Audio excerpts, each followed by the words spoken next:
Hello दोस्तों। Hi guys. मैं आपकी उर्मिला या अनीता आप लोगों को अपने यूट्यूब चैनल में आप लोगों का स्वागत करती हूँ।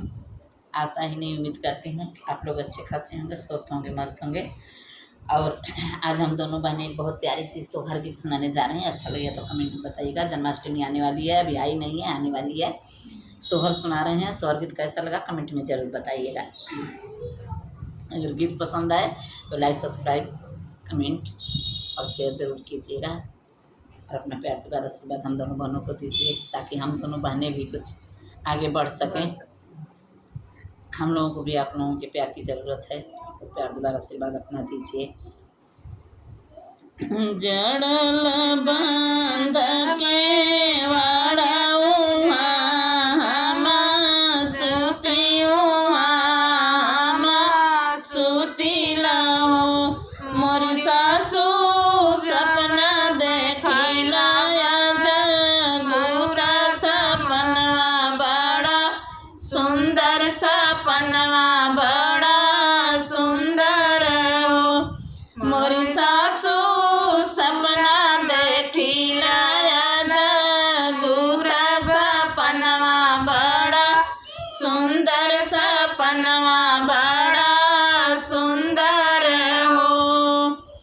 धनवात दे ढीला टूटला माघ वद फर माघ वद फर हो मोरी सासू पाचर तन पाच नरियल खोई छामे डालल खोई छामे डालल हो।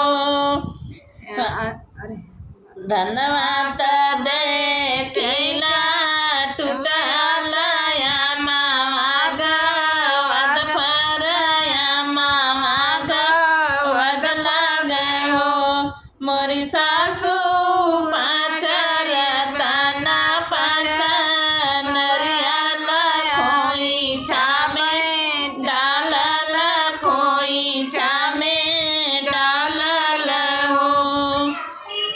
बोलिया तो बोलो ले लो बहुअर बोलही नहीं जाने बोलही नहीं जाने लू मोरी बहुअर कोखिया में एक तबीटियावा दूसरे घरवा सोत दूसरे घरवा सोत हो।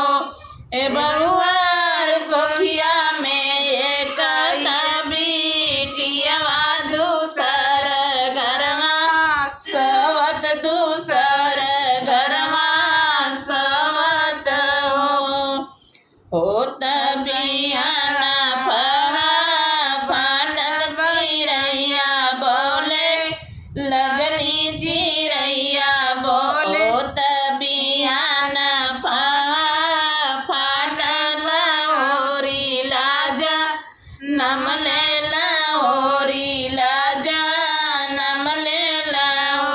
ए बहिनी बजल गयावद बधैया उठन लागे सोहर उठन लागे सोहर हो।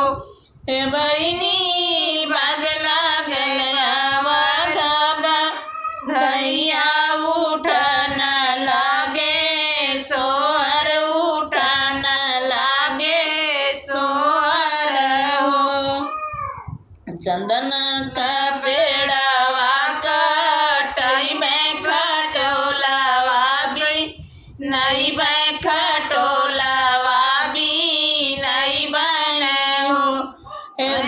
बहनी ओई पर बाबू के सुताई जराई घरे सवत जराई घरे सवत हो।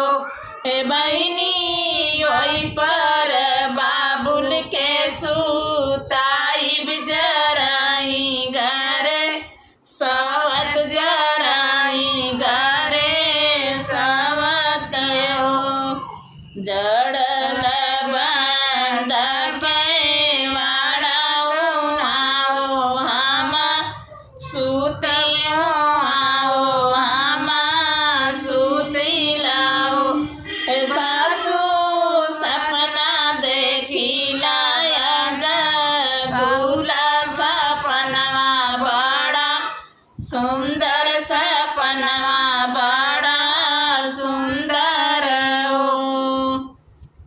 गीत कैसा लगा कमेंट में बताइएगा। फिर मिलते हैं नेक्स्ट वीडियो में, तब तक के लिए बाय बाय।